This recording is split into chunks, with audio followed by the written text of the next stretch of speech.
Hello, Antioch Community High School. My name is Caleb Kozaborski, and welcome back to your weekly weather forecast, number 21. Let's hop right into next week.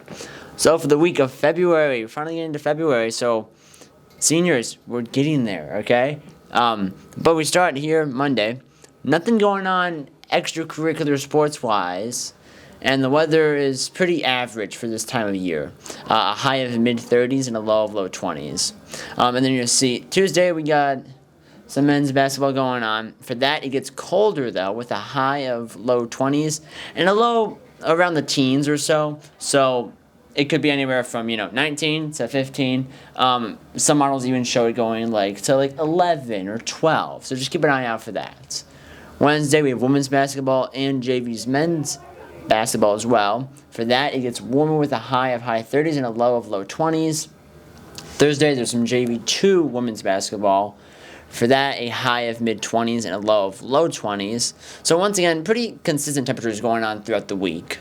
Friday, we have some state cheerleading and some men's basketball. A high of low 30s and a low of teens. So once again, some days will be colder than others, but overall, low of teens, high of around the 30s. That's the average right now. Saturday, we have men's basketball, bowling regionals for the women, state cheerleading, and wrestling regionals. So a lot of sports going on then. For that, it's one of the coldest days, a high of mid-20s and a low of teens. Once again, Sunday gets even colder than that. For that, once again, men's varsity basketball going on, a high of low 20s and a low of teens. So overall, you could call these comfortable temperatures in regards to what we have been experiencing previously, with some of the extra really cold days. Just keep an eye out, for the commute to school. Obviously, it's still cold enough to your car should warm up just a little bit. Let's go right into the outlook.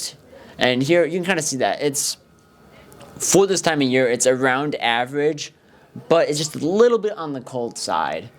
But then for the precipitation, around above average, just very marginally above average. So you could see a sprinkle of rain, a sprinkle of snow, but nothing too crazy.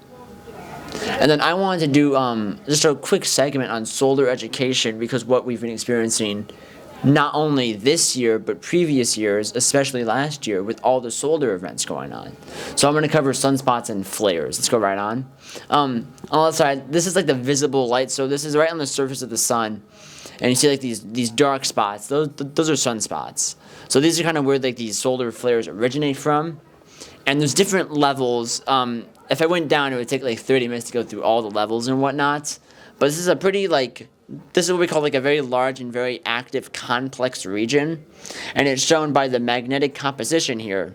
Obviously, blue is negative and red is positive, and you're gonna see right here where there's some negative inside of a majority positive region. That's called a delta, and those are actually what produce our very large flares, the ones that give us those really cool auroras. I mean, May we had a region similar to this. This was taken in October of 2014, so it's definitely not right now, obviously, but we had regions similar to this in their complexity, in their size, and you can kind of tell, hey, if this is a complex and a large region, you can expect larger solar flares or more consistent middle level flares. Speaking of flares, let's go right into that. Here is the X-ray flux. Now what this is basically, it measures how strong a flare from the sun is. So usually when it's down here, this is middle of the C-class flares, and it kind of fluctuates.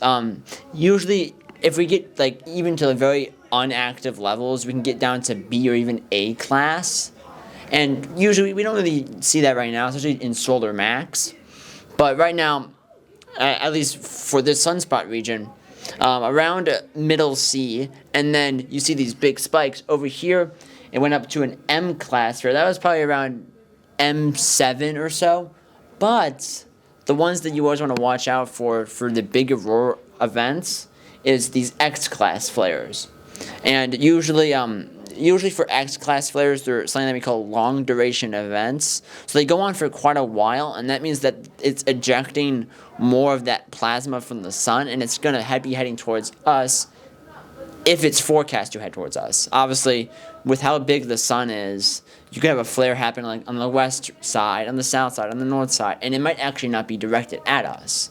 So these flares need to happen kind of in the middle of the sun, and they're directed right at us, and then this is how you get these auroras and all these really cool events. But going on, this is the SDO. I forgot what it stands for, but basically what it does is it kind of takes photos of the sun. These are like satellites out. Oh, you know what? I think it's called satellite in deep orbit. So this circles around the sun, and it takes photos periodically, and this was from that sunspot region. And that's the flare, and it's super bright. Other versions of the SDO, it kind of shows different things. And depending on how strong a flare is, it can come with something called radiation storms, which is about what you would expect. It's solar radiation that's directed right at us. And you can see it happen on some of these photos. It's not on this one, but when you see the photo get really grainy, they're really like distorted, that means that it's currently undergoing some radiation. So it's really cool to see how the effects of flares kind of affect our satellites, and it obviously depending on the strength of a flare and how strong that geomagnetic storm is, it can affect power grids here on Earth, satellites. If you're taking a flight, even, especially taking a flight near the poles, that you actually might be exposed to more solar radiation than normal. So it's really interesting to see all the effects. But going on, that will do it for your weekly weather forecast, number 21. Just a quick overview. This was obviously the sunspot region AR 12192. There's very complicated numberings for this, but that was your forecast and that was your education.